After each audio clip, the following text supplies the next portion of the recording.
What's going on, YouTube? Back at you with another video. Hey, today I just ended up getting finished with a customer. Probably, she was on my schedule. I cut her grass one time, and then I cut her grass. So she's on a bi-weekly. She was good paying for the last 2 months. She was paying on time, and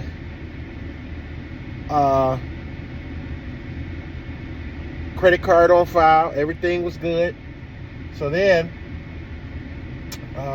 like I said, I came to cut the grass one day, and a big tree limb fell down in the grass. So I asked her, did she want me to get it off the property? I could cut it up, take it away. She said, no, the landlord probably gonna take care of it, blah, blah, blah.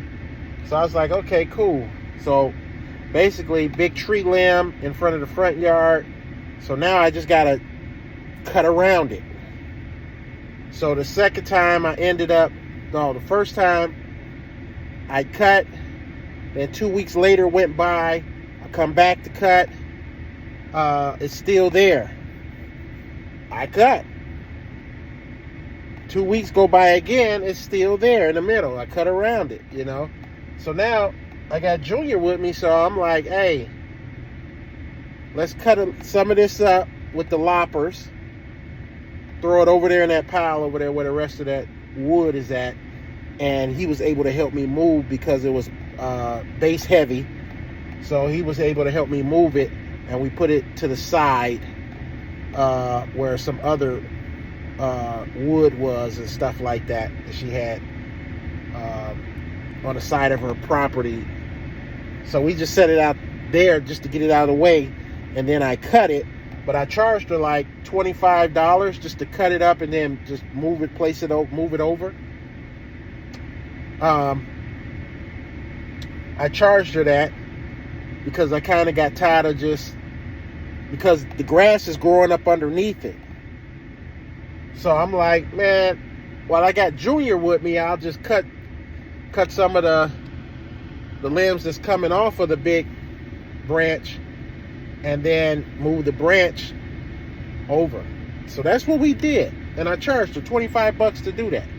So her bill came out. She didn't pay the first week. And then I didn't see her the second week because she's usually always outside in the garage part. And I didn't see her the next week that we did that. So that was 2 cuts. No, that was 1 cut. No, I ain't even cut it twice. I cut it 1 time, so I cut it, scrap that. I didn't cut it twice. I cut it 1 time because she was on bi-weekly. The limb was sitting there for at least 2 months. The limb was sitting there for 2 months because when it fell, I came, I cut it. I asked her, did she want me to get rid of it? She said no. Cut it. Then I came back the following week. I cut her grass. She paid. Then so this is a month and a half. I come back, I cut it, it's still there. I cut around it. No, that's when we move it. We move it, so she got 1 payment of $93 for bi-weekly. She pays me $93 for bi-weekly. Plus I added that $25 onto it. So it came out to like $111 or something like that. Something around there. So let's see. So 93, 103, 11. Came out to like 115 or something like that. 111, somewhere around there. Okay. But anyway, that was her payment. So I tried to charge it. It said insufficient funds. So then I'm like, okay, I'm done.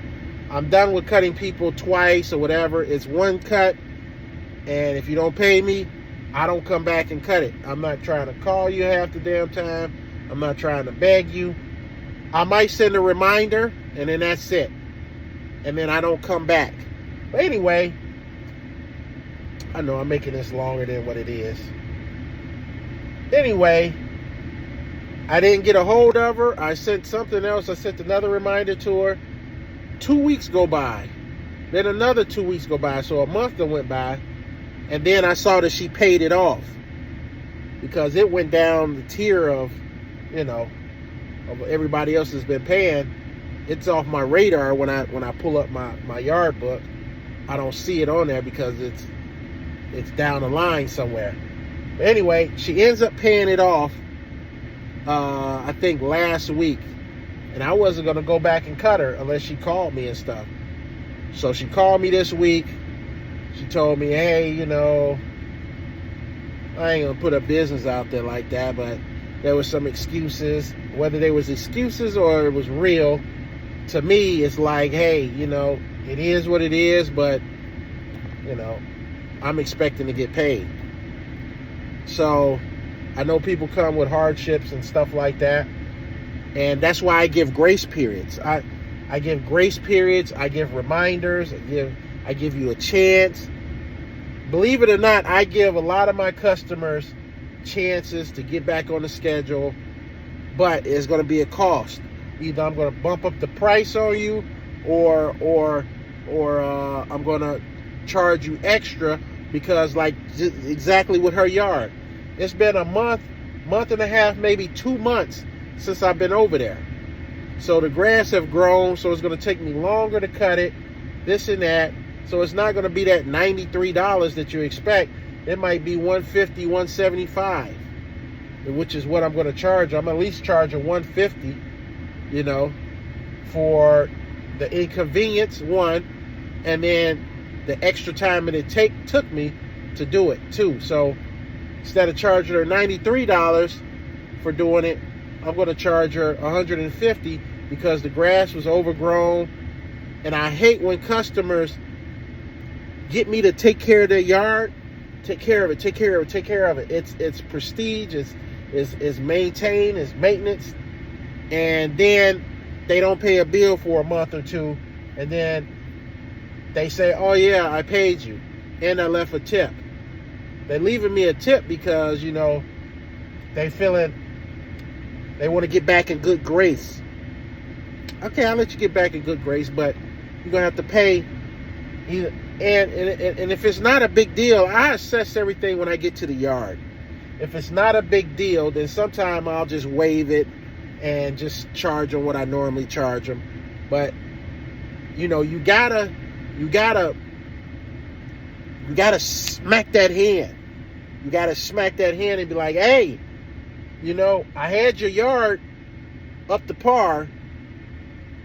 Now you want me to come back after a month or two. Now it's out of control again. And now you want me to service your yard again. And it's in the middle of it. Like right now, it's 97 degrees going to be out here today. It's not there yet, but it's going to be 97 degrees. A dew point of 107 to 110 degrees of humidity. The way it's going to feel. It's going to feel like 110, 107 degrees out here. So now you got me doing extra, getting your yard back in shape. I'm going to need to charge extra for that simple fact. But yeah, she's back on the schedule for now. We'll see how she do. There's only a few more weeks within this season. So we got the rest of October, we got September, we got October, and maybe a little bit of November, but October kind of when my yards kind of just start slowing down completely in October. So mid-October is where everything start slowing down dramatically for me. I've heard people go to like the end of Thanksgiving or up to Thanksgiving, but mine don't usually work that way. Mine usually shuts down at mid-October. By the time Halloween comes around, you know, I might have a few people that I still kind of cut and mulch up leaves and things like that, keeping their yard maintained. But pretty much all my customers are finished for the year, and then that's when I start doing a lot of cleanups, not fertilizing, but a lot of cleanups, aerations, overseeding. Anyway, guys, let me get out of here. I'll get back with you on the next video. If you haven't subscribed, go ahead and subscribe to the channel. I would greatly appreciate it. Thanks for rocking with me, and I'll see you on the next video.